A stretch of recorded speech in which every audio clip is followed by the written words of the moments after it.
Hello virtual pilots, with a recent 2.7 update for DCS World we got some improved ground units and new models to play with, as well as new airfields for the Syria and Channel maps. First unit to receive an update is the Soviet SA-6 mobile surface-to-air missile system with a CERN-1 S-91 vehicle that includes 2 radar stations, a target acquisition and distribution radar, and a continuous wave illuminator in addition to an IFF interrogator and an optical channel.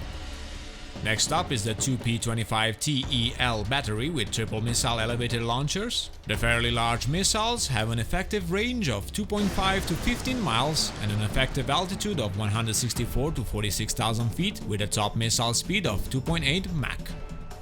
Next unit to receive a facelift is the Russian BTR-82A. Then we got a new AAA unit, the Russian AZP S-60, and an updated American main battle tank, the M60 Patton.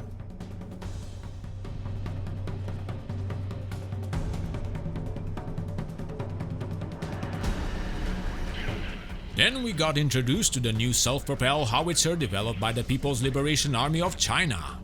The PLZ Type 5 has a 52 caliber barrel, 800 horsepower diesel engine and a gross weight of 35 tons. It fires the VS-35 shell, a 18 kg guided munition with accuracy of 130 feet and a maximum range reported to be 100 km or 62 miles. And as expected, the BTR-80 troop transport got as well a proper update model with multiple texture skins. If DCS World would ever consider to become a bus simulator, well, without any doubt, it will be a very good one. With this amazing modeling for their civilian units, it would cause a stir on the market. Add to that the variety of maps and diverse settings, and you got yourself a great bus simulator. At least on paper. With update 2.7, we got 2 updated models for the Soviet-era buses that you may still find operating in certain regions in the world. Well, there is only one thing we can say: Хорошо to that. Next topic for today is the newly added airfields on the Syria map. And we start with the Royal Jordanian Air Force H4 base. This airfield was built to support the H4 oil pumping station of the Mosul-Haifa oil pipeline, built by the Iraqi Petroleum Company between 1932 and 1934 in the Emirates of Transjordan. The airfield was used by the RAF during World War II for operations during the Anglo-Iraqi War. Between November 2014 and January 2015, the United States began positioning MQ-9 Reaper UAVs at the base. Moving on, with Gaziantep International Airport in Turkey, inaugurated in 1976, was extended and achieved the international airport status in 2006. I believe the airport will be used in most part as a tanker and support base in our operations.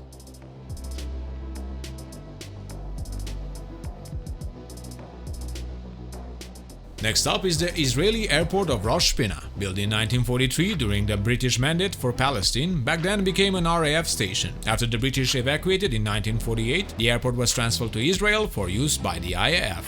The airbase has 2 recorded accidents, both involving helicopter collisions, and in 2008 the airport was closed temporarily for the testing of the Elbit system UAV.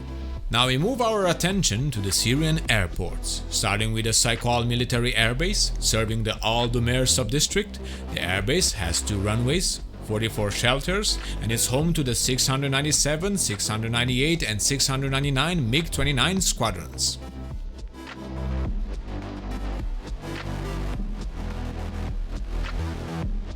Next is Shayrat Air Base, home to the Syrian Air Force 15th Air Brigade, with 2 runways and around 40 aircraft shelters. The airbase was originally constructed in the 1960s, and the Russian Air Force also used the facility, expanding the runways and doubling the number of attack helicopters, including Mi-35s, Mi-24s, and 1 Mi-8.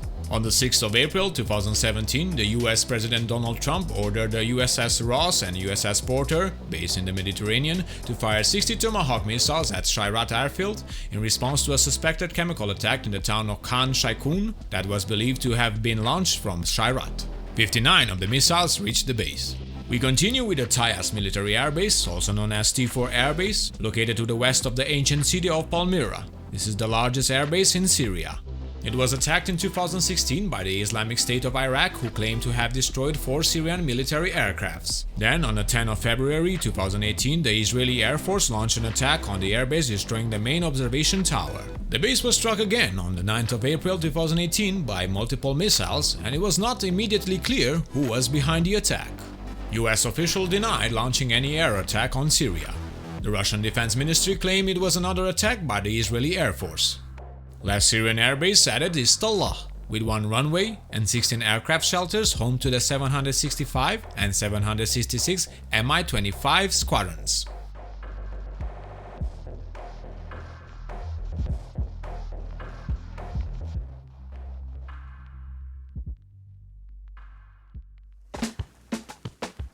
But we didn't finish. There is still a special place added to the Syria map. Home to the UNIFIL, the United Nations Interim Force in Lebanon, the Naqoura camp is a heliport base, and we found more information on it. Link is in the video description and at your disposal. The UNIFIL is a UN NATO peacekeeping mission established on the 19th March of 1978 by United Nations Security Council. We also used the special skin for the United Nations linked as well in the video description.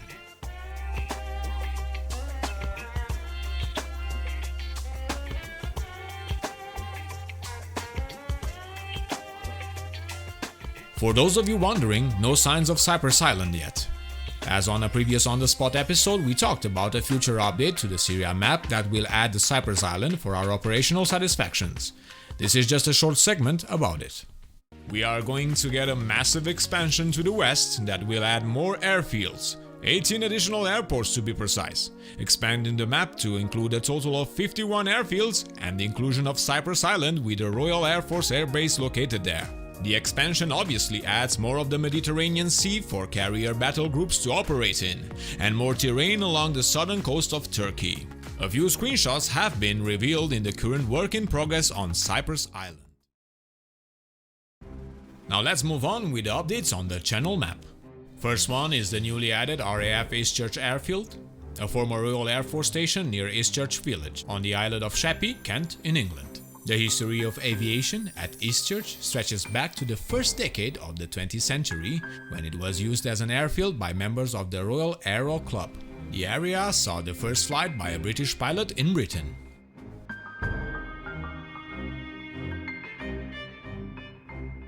Next up is the renowned RAF Biggin Hill, one of the principal fighter bases protecting London and southeast England from attacks by the German Luftwaffe bombers during the Battle of Britain in the Second World War. The airfield was originally opened by the Royal Flying Corps (RFC) during the First World War. During the Second World War, the airfield was one of the commanding bases for the Battle of Britain, with both Spitfires and Hurricanes from a variety of squadrons being based here.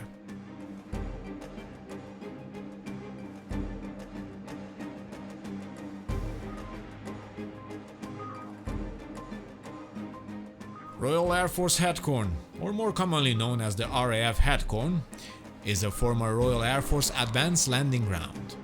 Opened in 1943, Hatcorn was a prototype for the temporary advanced landing ground airfields to be built in France after D-Day, when the need for advanced landing fields became urgent as the Allied forces moved east across France and Germany. It was used by the Royal Air Force and the United States Army Air Forces. It was closed in September 1944.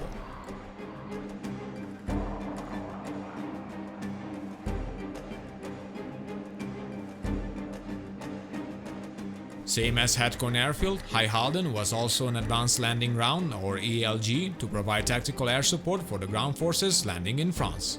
It was closed in September 1944, and with the facility released from the military control, the airfield area was returned to the farmers, which put it back into agricultural use. Today, the area is unrecognizable as an airfield.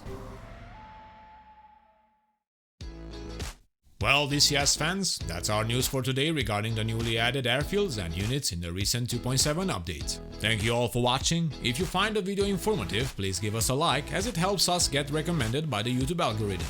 And subscribe to keep in touch with all the latest information and news on your favorite simulators and games. I am Andres Celesti, reminding you to fly safe, and I'll see you next time.